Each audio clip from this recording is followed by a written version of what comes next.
मंदिराची स्थापना असावी असं लिखाण केलेलं आहे. त्या लिखाणावरून आपल्याला समजतं.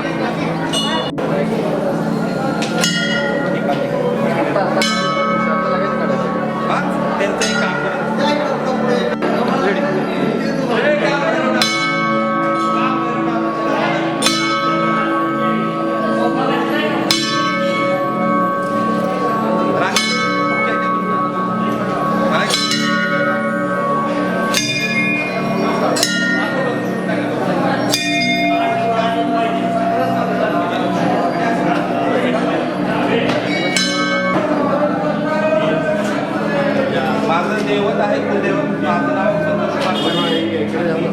काल भैरवनाथ मंदिराचे ट्रस्टी जे आहेत त्यांनी ट्रस्ट स्थापन केलं. ते ट्रस्टी आपल्यासोबत आहेत. समीर पुजारी आहेत, चंद्रकांत पुजारी जे आहेत, विजय पुजारी जे आहेत.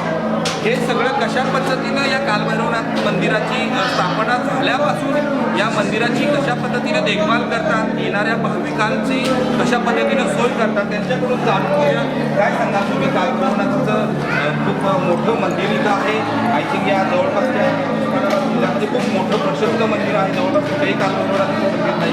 त्या अनुषंगानं दर रविवारी किंवा इतर वेळी सुद्धा लोक दर्शनाला येतात. कशा पद्धतीनं तुमच्याकडून त्यांची सेवा घेतात? मंदिर कालभैरवनाथाचं मंदिर जे आहे ते 1100 वर्षापूर्वीचं मंदिर आहे आणि पूर्वी नाशिकपासून ते सीना नदीपर्यंत दंडकारण्याचा पट्टा होता. पूर्वी पूर्ण जंगल होतं. त्याच्यामध्ये जंगल सगळं लोकांची राहुटी झाल्यानंतर जंगलचं प्रमाण कमी झालं आणि देवाची इथे स्थापना करण्यात आली. पूर्वी इथे काही एवढी म्हणजे जनसमुदाय भक्त लोक एवढे येत नव्हते. आता हळूहळू प्रमाणात भक्तगण वाढत आहेत. देवाकडे प्रस्थ वाढत आहे, भक्तांचा कौल वाढत आहे. आलेल्या भाविकांना दर्शन, अभिषेक, नैवेद्य, प्रसाद, पोशाख सगळ्या गोष्टीचं सोय केली जाते. या मंदिराच्या साईडला ओऱ्या होत्या सगळ्या. आम्ही आतमध्ये प्रवेश करताना पाहिलं की मंदिरावरती मंदिर स्थापनेची जी तारीख आहे ती 1981 असं लिहिलेली आहे. नाही, ह्या सभा मंडपाची आहे. सभा मंडप. ह्या सभा मंडप मूळ जे मंदिर आहे ते पूर्णपणे 1000 वर्षापूर्वीचं. तुम्ही काय सांगाल बाबा, कशा पद्धतीनं तुम्ही तुमच्या ह्याच्यामध्ये मंदिराचं कामकाज करत असतात? या ठिकाणी नाशिक त्र्यंबकेश्वरचं दंडकारण्य होतं. इथं पूर्वी राक्षसांचं निवासस्थान होतं. राक्षसांचं? हां, ऋषी मुनी होम हवन धार्मिक कृत्य करत. तर ते राक्षस भयंकर त्रास देऊ लागले. तर त्या राक्षसाला ब्रह्मदेवाने वर दिलता की अविवाहिताचा तो मृत्यू नाही, रक्ताचा थेंब पडला तर अवतार होईल. ते राक्षस मदोन्मत्त झाले. त्यांनी भगवान विष्णूची आराधना केली. भगवान विष्णू प्रसन्न झाले. त्यांनी सांगितलं माझ्या तो मृत्यू नाही, याचा मृत्यू शंकराचा एक अवतार होईल. काळ भैरव मस्तकावरचा तिसऱ्या डोळ्यातून त्याचा तो मृत्यू होईल. ठराविक काळ गेल्यावर शंकराने मस्तकावरचा तिसरा डोळा उघडला. काळ भैरवनाथ प्रसन्न झाले. म्हणजे काय, त्या राक्षसाला ठार तुम्हाला संरक्षण द्या. पण त्या राक्षसाने वर मागितला होता अविवाहिताचा तो मृत्यू नाही आणि रक्ताचा थेंब पडला तर पुन्हा अवतार निर्माण होईल. ब्रह्मदेव प्रसाद तो मानले. मग त्या भैरवनाथाला लग्न करावं लागलं. तर त्यांचा हट्ट होती. रात्रीच्या 3 वाजताच्या हक्क पडली तर थांब्यात नाही तर थांबणार नाही, हरकत नाही म्हणले. त्यांचा लग्नाचा सोहळा अंबेजोगाईला ठरला. पण आठवण तारखा 3 रात्रीला कोंबडाने भाग दिला. देव संतप्त झाले. दगडावर कोंबडा आपटला आणि देव रागावून आले. अजून जर अंबेजोगाईला नंतर जोगेश्वरी मग त्याला अवतार नष्ट केला. इथला अवतार धारण केला. मग भैरवनाथाचं लग्न लागलं. युद्धाला सुरुवात केली. वार केला, रक्त पडलं की पुन्हा अवतार केला. मग त्याने 64 योगिनीची आराधना केली. वगैरे त्याला सांगितलं जर मी वार केला, रक्त उडलं की वरच्यावर जला प्राशन करा. अशा प्रकारे 64 योगिन्या युद्धाला सुरुवात झाली. वार केला, रक्त उडलं की जलाचं प्यायचं, उडलं की जलाचं की प्यायचं. अशा प्रकारे सुवर्णासूर, भौमासूर, प्रसन्नासूर, कल्याणसूर सर्व राक्षस ठार केले. मग भैरवनाथांचं दक्षिणेकडचं कार्य संपलं म्हणून त्यांची इथं स्थापना केली. उत्तरेकडे काशी बनावलं, तसं दक्षिणेकडची काशी आहे. आणि सुवर्णासूर राक्षसांची आठवण लागली म्हणून या नगरीचा नाव सुवर्णपुरी आहे. प्रचंडासूर राक्षस ठार केला म्हणून परांना म्हणतात. भौमासूर राक्षस ठार केला म्हणून भूम म्हणतात. अशा प्रकारचं 1000 वर्षापूर्वीचं मंदिर आहे. पुण्याचे इतिहास संशोधक म्हणण्याचे लोक आलते. त्यांनी साईडच्या मूर्तीचे कपडे काढलं, गळ्यातला माला, डोक्याचा आकार, टोपाचा आकार हे उचलून घेतलं आणि तुलनात्मक अभ्यास केला की 1000 वर्षापूर्वीच्या मूर्त्या आहेत आणि समोरच्या मूर्त्या आहेत त्या संत ज्ञानेश्वरांच्या काळातल्या, म्हणजे 1000 आणि 700 वर्ष. आम्ही साधारणपणे 1700 ते 1800 वर्षाचा ती पुढची जी मूर्ती आहे सांगा. उत्सव मूर्ती ती 1000 वर्ष. तिथं आत गेलं सांगा. बोला. मग अशा प्रकारच्या माझी साईडची मूर्ती ज्या आल्या आणि पुढचे जे आहेत ते संत ज्ञानेश्वर काळातले. आम्ही पूजा आता जी करतो हे आमची आता माझी 9वी व नातवांची 11वी पिढी आहे. म्हणजे जवळजवळ किती वर्ष झाली? 1100 वर्ष. बरं, आपल्या मंदिराकडून लोकांसाठी जे यात्रेचा काळ असतो त्या यात्रा उत्सवामध्ये काय काय उत्सव इथं साजरे केले जातात? चैत्र शुद्धाष्टमीला हळद लागते, मध्याष्टमीला लग्न लागते, पौर्णिमेला सगळं गाव घडंगडत करतं आणि एकादशी, द्वादशी, त्रयोदशी अशी मोठी यात्रा असते. ते जे वद्याष्टमीला लग्न लागलेलं असतं आणि त्रयोदशीला जी रथमिरवणूक म्हणून जी असते ती देवाची वरात असते आणि रथ फिरून जागावर आल्यावर मग यात्रेकरूंना समाप्त परवानगी. बरं, या यात्रेच्या कालावधीत सर्वसाधारणपणे संपूर्ण महाराष्ट्रातून किती भक्त येत असतील दर्शनासाठी? 4 ते 5 लाख. 4 ते 5 लाख. आणि त्या विविध प्रकारच्या काठ्या सुद्धा येतात. आणि मानाच्या कावड्या. मानाच्या कावड्या त्याच्याबद्दल सांगा. कर्नाटकमध्ये हुबळी, धारवाड, बेळगाव इथून लोक येतात आणि सांगोल्याची, मंगळवेढ्याची कावड असते, पालखी असते, कन्नडची कावड असते.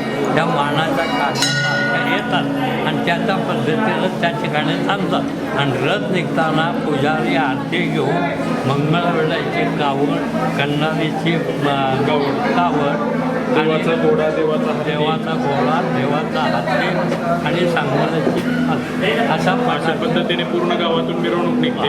मानाचे जे काठ्या असतात त्या रथाला भेटून परतीच्या मार्गाला निघतात. येणारा प्रत्येक भाविक यात्रेमध्ये जे असतात ते प्रत्येक ओळखीच्या लोकांच्या घरामध्ये वस्ती करून राहतात. मंदिराच्या ह्या रूम आहेत त्याच्यामध्ये राहतात, पोवऱ्यांवरती राहतात. मंदिराच्या पूर्ण म्हणजे गावामध्ये परिसरात सगळ्यांच्या घरामध्ये भाविक भक्त उतरण्याची सोय असते. तर आत्ताच आपण काल भैरवनाथाच्या मंदिराचे जे ट्रस्टी आहेत चंद्रकांत पुजारीजी काका यांच्याकडून या मंदिराचा गेल्या 1100 ते 1200 वर्षापूर्वीचा इतिहास जाणून घेतला. सुरुवातीला जसं मी सांगितल्या पद्धतीनं आपण जेव्हा या मंदिरात प्रवेश करत होतो तेव्हाच मी म्हणालो होतो की साधारणपणे 1 ते 1,500 वर्षापूर्वीचा इतिहास या मंदिराला असावा असा जो मी एक अंदाज बांधला होता. त्या अंदाजानुसार या मंदिराचा इतिहास जो आहे तो 1000 वर्षापूर्वीचा आहे. परंतु ज्या ठिकाणी आपण आता उभे आहोत हा जो सभामंडप आहे तो सन 1981 साली बांधलेला आहे. पण जे 1000 वर्षापूर्वीचं जे मंदिर आहे ते आतमध्ये आहे, काही मूर्त्या आतमध्ये आहेत. त्या मूर्तींच्या संदर्भामध्ये किंवा त्या कालभैरवनाथाच्या देवाच्या संदर्भामध्ये विजय पुजारी हे आतमध्ये जाऊन आपल्याला संपूर्ण माहिती सांगणार. तर चला आपण कालभैरवनाथाचं दर्शन घेऊ.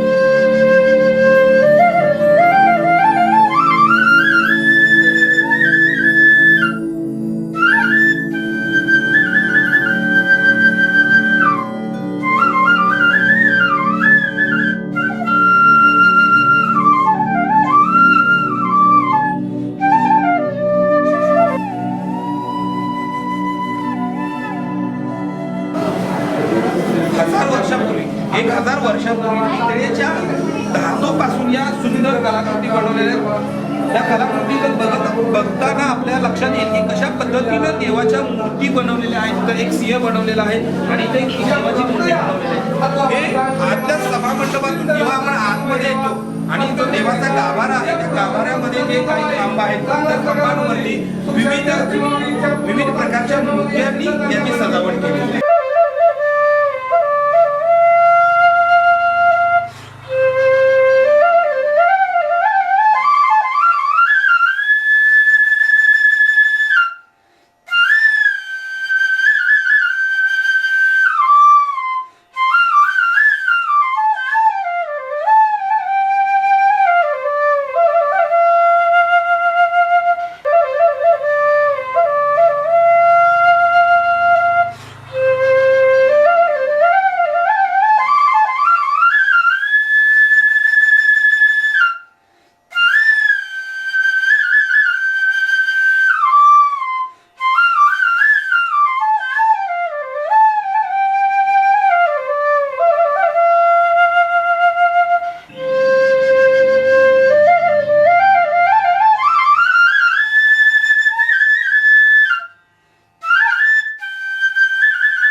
गाभाऱ्यात आपण प्रवेश केलेला आहे आणि 1000 वर्षापूर्वीची जी मूर्ती आहे त्या मूर्तीचं आपण आता दर्शन घेणार आहोत. अगदी सुंदर दगडापासून बनवलेली कालभैरवनाथाची मूर्ती आहे.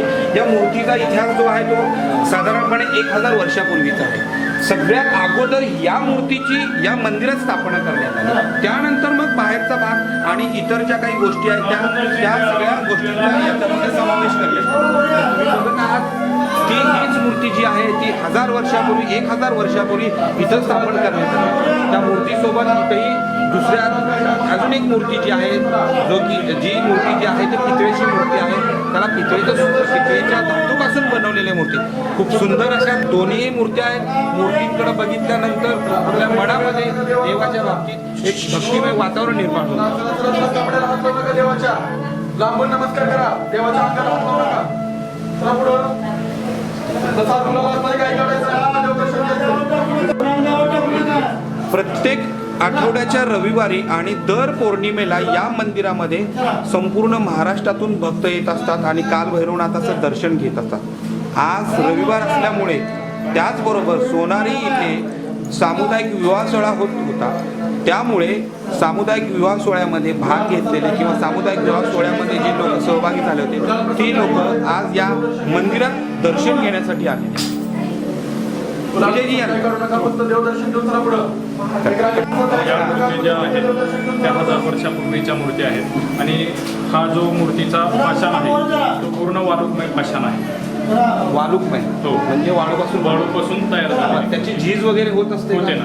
मग ती झीज थांबवण्यासाठी आपण काय उपाययोजना करतो? त्याला जास्ती असं सोडून जमत नाही. हा स्पर्श वगैरे सावकाश जसं आपण लहान बाळाला एखाद्या वस्त्राने सावकाश असं टिपून घेतो तशा पद्धतीने या मूर्तीला टिपून घ्यावं लागतं. या मूर्ती आहेत त्या 1000 वर्षापूर्वीच्या आहेत. या मूर्ती 1000 वर्षापूर्वीच्या मूर्ती आहेत. त्याचा आपल्या हिंदू धर्मामध्ये एखाद्या मूर्तीचा अवयव बनल्यानंतर आपण त्याची पूजा करत नाही. त्या पद्धतीने ह्या मूर्तींचा पाय बनलेला असल्यामुळे ह्या बाजूला ठेवल्या गेल्या. त्या उत्सव मूर्ती म्हणून ठेवल्या गेल्या आणि या ज्या मूर्ती आहेत त्या संत ज्ञानेश्वरांच्या काळातल्या आहेत. म्हणजे तरी 700 वर्षापूर्वीच्या मूर्ती आहेत त्या. या मूर्ती कशापासून बनवलेल्या आहेत? काळा पाषाणच्या. म्हणजे जो काळा दगड असतो त्या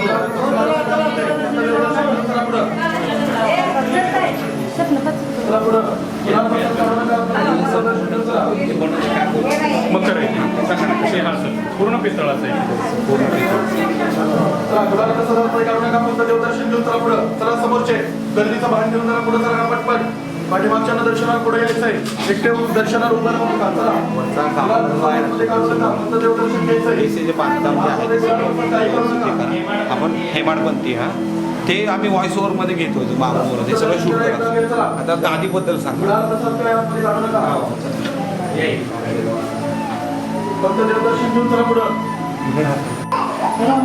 गादी कशासाठी? गादीचा वापर कधी आराम करतात किंवा आपण महिन्यातून कुठल्या देवाला पूर्णपणे नाही नाही असं काही मंदिर बंद नसतं. नाही.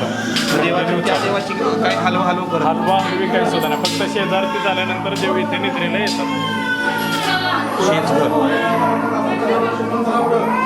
देवाची जपण्याची काळजी सांगा. भैरवनाथाचं शेतघर आहे. हा शेतघर म्हणजे आजच्या भाषेमध्ये सांगायचं म्हटलं तर हे देवाची गादी आहे. उदाहरणार्थ बेड म्हटलं तरी चालेल. या ठिकाणी संध्याकाळी 8:30 वाजता देवांना उपहार नैवेद्य आरती, दुपारती, पंचारती, एक आरती झाल्यानंतर देव इकडे निद्रेला येतात.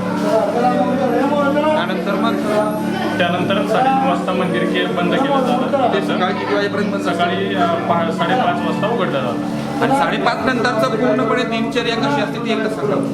सकाळी 5:30ला मंदिर उघडल्यानंतर सकाळी 9 वाजता देवाच्या अभिषेकाला सुरुवात होते. पंचामृत अभिषेकाला. अभिषेक झाल्यानंतर देवांना 10 वाजता 10-10:30 वाजता देवांना गरम पाण्याचं स्नान घातलं जातं. गरम पाण्याचं स्नान घातल्यानंतर तेल पूजा असते. ते झाल्यानंतर वस्त्र देवांना परिधान केले जातात. त्यानंतर चंदन ओटी केली जाते. दुपारती देवाला नैवेद्य दाखवला जातो. एक आरती, पंचारती झाल्यानंतर दर्शनाला उघडी करतात. महाराष्ट्रातील कालभैरवनाथाचे जे भक्त आहेत जे आपल्या मंदिरापर्यंत पोहोचू शकत नाही त्यासाठी त्या लोकांनी आपापल्या जवळ परिसरात त्यांच्या ऐपतीप्रमाणे मंदिरं बनवल्यात. त्या सगळ्या भक्तगणांना काय सांगाल तुम्ही? आता 14, 15 आणि 16 एप्रिलला या मंदिराच्या कालभैरवनाथाची यात्रा भरवली जाणार आहे, तर त्यांना काय सांगा?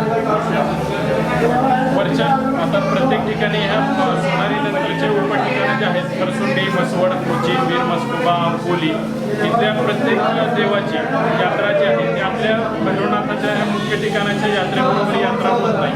त्यांची अष्टमीला आणि वेगवेगळ्या तिथीला त्यांची यात्रा होते आणि त्या भक्तांना सांगू इच्छितो की प्रत्येक उपठिकाणचे जे लोकांना कुलदैवत असेल त्यांनी इथे वर्षातून एक वेळेस तरी येऊन दर्शन घ्यावं. आज या ठिकाणी महाराष्ट्र एक्सप्रेसचे टीम आलेली आहे. त्यांच्या माध्यमातून भक्तांपर्यंत आपल्या मातेची जी माहिती पोचवली जाणार आहे त्यामध्ये एक मुद्दा सांगू इच्छितो की आपल्या हिंदू धर्मामध्ये कुलदैवत ही खूप महत्त्वाची गोष्ट आहे. या कुलदेवतेची उपासना करणे आणि कुलधर्म कुलाचार करणे वर्षातून एकदा तरी हे खूप गरजेचं असतं. कारण कुलदैवत म्हणजे आपल्या कुळाचं रक्षण करणारे मातापिता असतात. त्यांना वर्षातून एकदा अभिषेक, नैवेद्य, देवाला वस्त्रदान, अन्नदान करणं खूप मोठं गरजेचं असतं. त्याच्यापासून आपल्या कुळाचं रक्षण केलं जातं. आध्यात्मिक शक्ती आपल्या पाठीमागे उभा राहते. हे वर्षातून भाविकांनी एकदा करायला हवे. त्या अनुषंगाने ज्याला जसं जमेल तसं त्या अनुषंगाने जसा भाविकांना जमेल तशा पद्धतीने ते करावं. त्यांनी ऐका, कालभैरवनाथाच्या नावाने चांद बोला असा मोठा गजर आला पाहिजे ऐकायला. आपण अशा पद्धतीने म्हणायचं, ठीक आहे?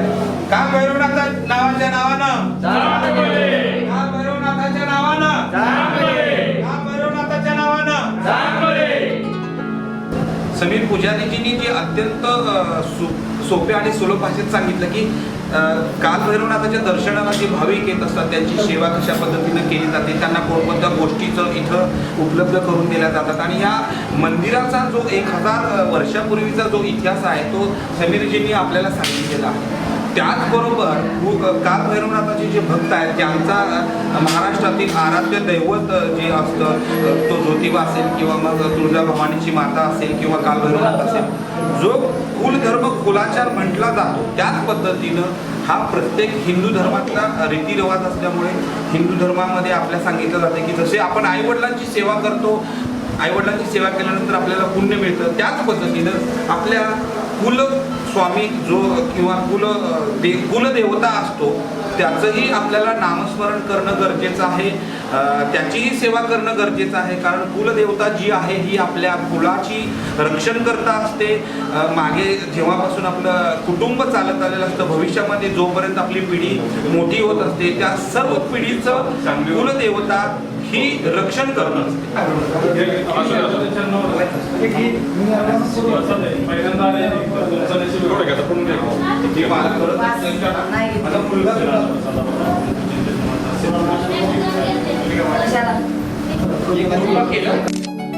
पण काढले छोटपण फोटो काढा. सिद्धनाथा कालभैरवाचं समाधान देतात म्हणून इच्छा हे काय करायचं? प्रसाद म्हणून काय पाहिजे लाईट अश्व ज्याला आपण घोडा म्हटलं जातो, कालभैरवनाथाचं हे वाहन आहे. कालभैरवनाथ कुठेही जात होते किंवा कुठेही त्यांना प्रवास करायचा असेल तेव्हा या वाहनाचा अश्वाचा उपयोग ते करायचे.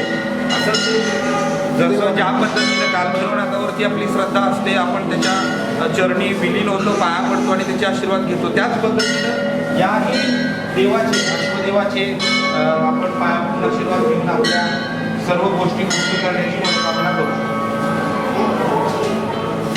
तुम्ही काय सांगा पुजारी काका या ह्याच्याबद्दल? यासोबत देव काशीहून येताना देवाचा घोडा, येताना शनीहून येताना ज्या ज्या ठिकाणी देव राहिले थांबले तिथे देवाची मंदिरं झाले व देवाचा घोडा ही सगळं भक्त मंडळी मानली जाते आणि त्याची पूजा करते. आणि हा रथ आहे का? रथ आहे, हा रथ आणि आहे. देवाची बाहेर निघतो का रथ? हो हा सांगतो हा ते सांगा ना. रथाच्या पुढे असतो, यात्रेमध्ये रथाच्या पुढे असतो, त्याच्या पुढे हत्ती असतो, असं असते. ओके. लास्ट कालभैरवनाथाच्या नावानं जय.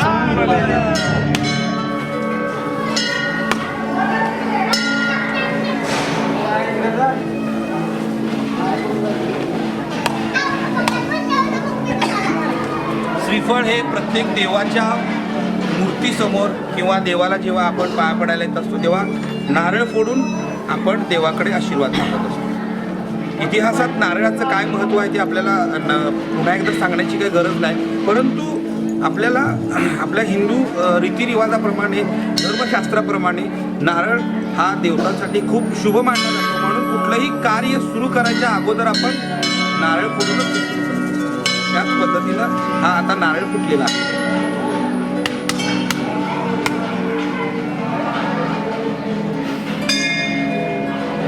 हे घेऊन टाक.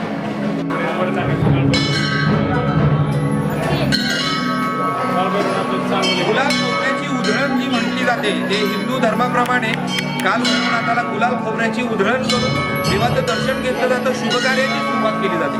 काल भैरवनाथाच्या नावानं चाल.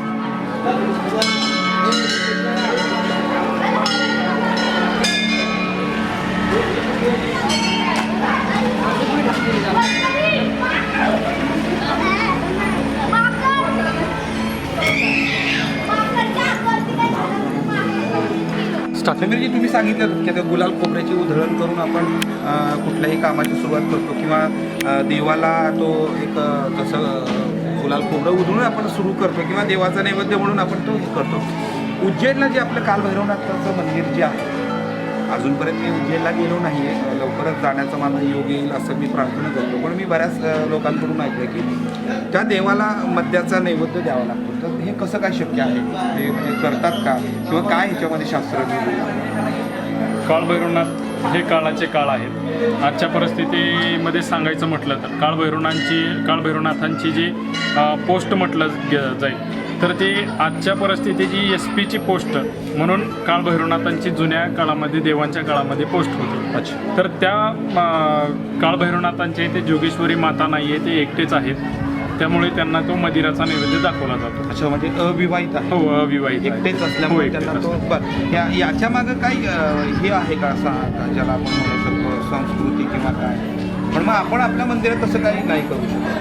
नाही, काळ भैरवनाथ हे नाथांचा अवतार आहे, शंकरांचा अवतार आहे. शंकराच्या तृतीय नेत्रातून निर्माण झालेला आहे आणि शंकरांना मदिरा गांजा ह्याचा नैवेद्य शंकरांनाच आवड होती. तर पाहत आलेलंच आहे इतिहासामध्ये, आपण बऱ्याच ठिकाणी बघितलं की या सगळ्या गोष्टींची शंकरांना शिवशंकरांना आवड होती, त्यामुळेच कदाचित असं असावं.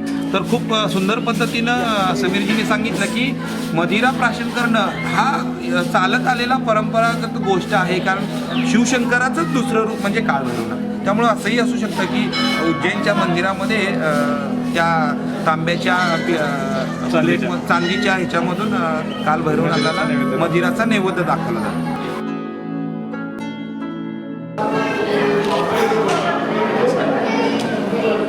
सोनारीमध्ये आल्यानंतर अगदी मन भारावून गेलं. इथे जे चालवतात त्यांच्या अध्यक्षांच्या हस्ते माझा सत्कार करण्यात आला.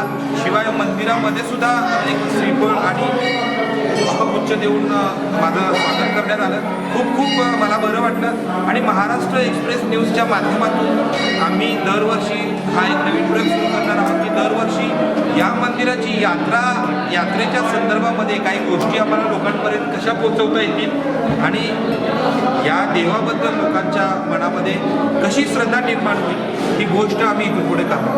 तर काय नाव तुमचं? महेश कारकर आपल्यासोबत आहेत. अन्नदान छत्र चालवतात. सोनारी गावातील काही तरुण मुलांना एकत्र आणून आजच्या पिढीमध्ये ज्या लोकांना 2 वेळचं अन्न मिळत नाही किंवा काल भैरवनाथाच्या दर्शनासाठी संपूर्ण महाराष्ट्रातून विविध ठिकाणावरून बिचारे भाविक येत असतात, त्यांना नैवेद्य प्रसाद किंवा त्यांना पोटभर अन्न मिळावं म्हणून या सर्वांचं योगदान दिलं जातं. ते नेहमीच प्रयत्न करत असतात. काय सांगाल तुम्ही कशा पद्धतीने तुमचं जे ग्रुप आहे ते काम करतो? श्री काळ भैरवनाथ हे लाखो भाविकांचे कुलदैवत आहे. इथं ऑल महाराष्ट्र, कर्नाटक, आंध्र प्रदेश लोक येतात भाविक भक्त. आम्ही इथं फोटोग्राफीचा व्यवसाय करतो.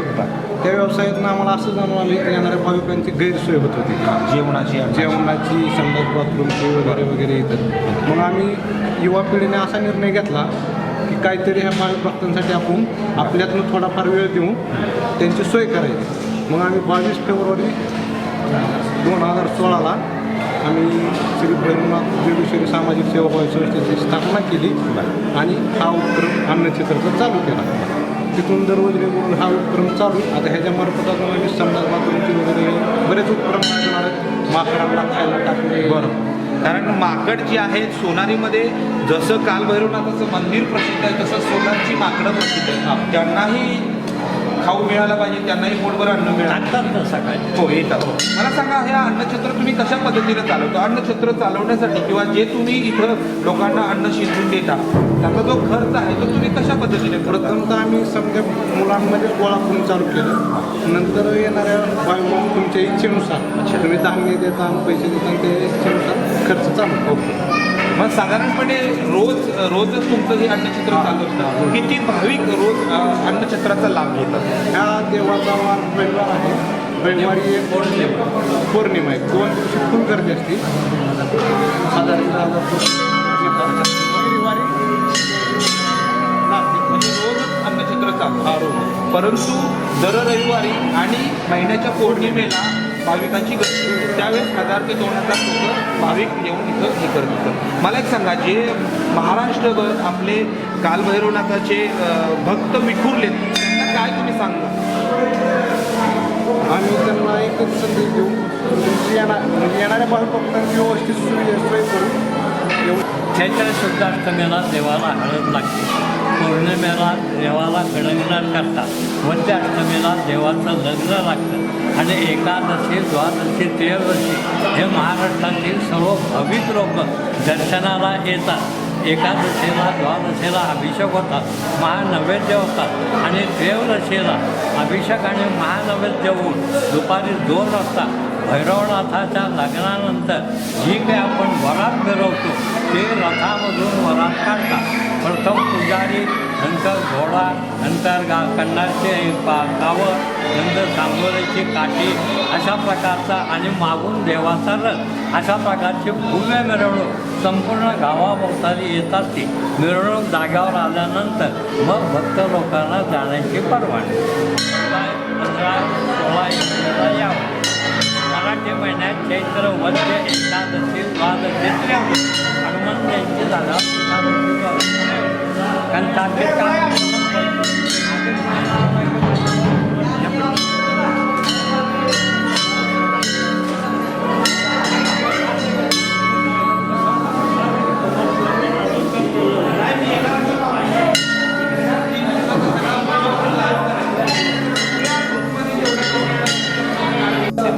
जो कुलधर्म कुलाचार म्हटला जातो त्याच पद्धतीनं हा प्रत्येक हिंदू धर्मातला रीतिरिवाज असल्यामुळे हिंदू धर्मामध्ये आपल्याला सांगितलं जाते की जसे आपण आईवडिलांची सेवा करतो, आईवडिलांची सेवा केल्यानंतर आपल्याला पुण्य मिळतं, त्याच पद्धतीनं आपल्या कुलस्वामी जो किंवा कुलदेवता असतो त्याचंही आपल्याला नामस्मरण करणं गरजेचं आहे, त्याचीही सेवा करणं गरजेचं आहे. कारण कुलदेवता जी आहे ही आपल्या कुलाची रक्षणकर्ता असते.